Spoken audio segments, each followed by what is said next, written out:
Don't be sad because I have bad, feeling mad for having it locked away with a lock pad. I want to talk really quick about energy level. If you lose energy, it's really hard to get it back. You know, the laws of physics apply even to speech. And so probably the most important moment in a poem from a performance perspective is the first line. The first line, I think you came into low energy. Don't be sad because I have bad, feeling mad for having it locked away with a lock pad. Can you read it again for me? Like start off like a higher. Don't be sad because I have bad, feeling mad for having it locked away with a lock pad. I'm gonna pause you there. So it started stronger, and then halfway through we started kind of. Once we start getting into that, remember what we mentioned earlier. Once you start getting to that regular kind of predictable cadence, that's where people immediately start losing interest. Immediately. Read that first line again if you remember how you just read it. Don't be sad because I have bad, feeling mad for having it locked away with a Okay, lock now pad. you're losing it. Okay? The first part was fine. But then as we get towards the end of that line, we're just kind of... I already get an idea of, okay, this is how the cadence going to be, and now I'm kind of just... You know, I'm with you, but I could be with you more. Well, let's hear how you would read it. Maybe I can get you a better idea.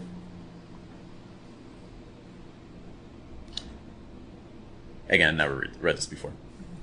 You had the book for almost a month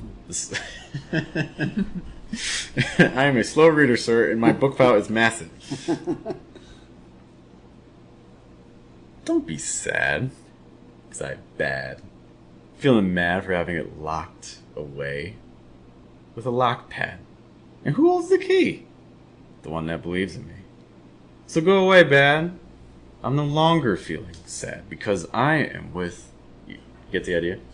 Yeah, but I couldn't like how you slowed down the and who believes in me. I'm saying I want to say it like that because I'm giving praise to God at the same time because He believes in me. So I couldn't. I want to downplay that part because He's the one that believes in me. But even the way you just said it right there is more than what I got here. You said when I said who holds the key. 'Cause that's who holds it. But the way you just read it there was even... I liked it even more. Do you want to do it again? Sure. Think about these elements of contrast. As soon as you notice you're in a pattern, break the pattern. Don't be sad because I have bad, feeling mad for having it locked away with a lock pad. And who holds that key? The one that believes in me. So go away, bad. I'm no longer feeling sad because I am with the great I am. You're still falling into... The second half, especially that last quarter, started falling into some of that regular cadence again. Well, I'm trying to, I am military. And No, I got you. We think do a cadence. That's how we run and everything. So I'm wondering if... I feel like the rhymes that you have are almost overstressed. Because every time there's a rhyme, you're hitting me with it. I like to rhyme. Okay, but that doesn't mean you have to beat me to death with it, though. The rhymes are there whether you stress them or understress. They're always going to be there. So I don't know what you mean. Read it again. I'll show you. Like a rap. You want to say, well, that rapper, he's rhyming way too many times. It's a different medium. Can you read it again for me? Yes. Don't be sad because I have bad feeling That mad. one. Huh? Don't be sad because I have bad. You get it? It's like a wink, wink, nudge, nudge. But I don't need the wink, wink, nudge. Wink because you would capitalize bad because I'm talking about Satan. But we don't talk in capitals. But I'm talking about the devil. I'm having. Oh, so you don't trust me? You don't trust me as a listener to get that? No, I don't. That's how I read. So you're trying to tell me correct things. I'm about to be 45. You're trying to correct something in half a second. I've been doing for 40 I don't want years. to be clear, I don't want to view it as incorrect versus correct. I want to show you alternatives. I understand, but I've been rhyming since I was 12, so I like to bring out the rhyme word to make sure I don't know, because that's when I like Biggie Small or Tupac. Mm-hmm. You hear the rhyme, You hear that rhyme. Mm-hmm. So you know when they're about to rhyme. You know the next word, especially when you listen to their song so much. Mm-hmm. No. Yeah, for sure. I understand what you're saying.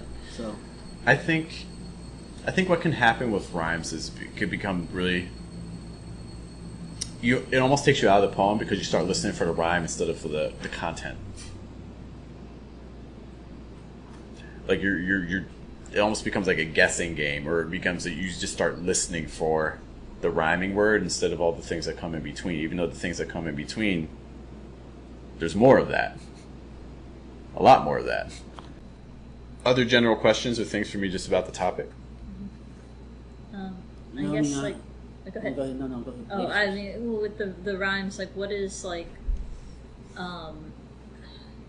when you have like an internal rhyme in a line, like so here, like has die and fly. Mm-hmm. Do you try to avoid emphasizing both words that rhyme in a line, even if it's not an end line rhyme? You try to like not emphasize both. Like, is that the same principle?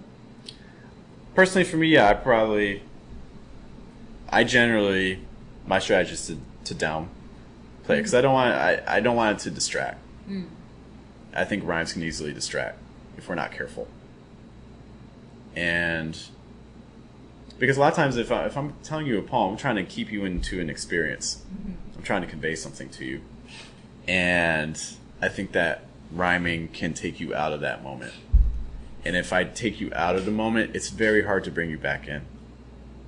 So the longer I can kind of keep you with me, in general, the goal is I'm trying to keep you with me for the entire poem, you know? So that's kind of the thing. So like if I'm reading that line, like what doesn't die or fly away? Like I almost want you to hear the doesn't. What doesn't die or fly away? Because it's not really about the die or fly away. It's about like it's just that idea of like, man, what doesn't do that? What doesn't die or fly away? The groundhog. I also got a poem that rhymes, and when I read it, I see it touch people, like they tear up a little bit too. It's called What I Do, you know, or they'll say, because if you can see it touches people, you know. In the way I say it, I don't try to emphasize the rhyme, but I made it rhyme. And they'll bring up your past, like they'll have one of their own. I think this also brings up a good argument too, where audience again. Where are you trying to leave your audience? Because there are audiences out there that they do want to hear the rhyme. They do want to, even if it's predictable, even if like they can shout out the line before you even finish it, you know, and it's the first time they heard it. Some people really like that, you know. So if you're reading for that audience and you want to give that to your audience, go for it.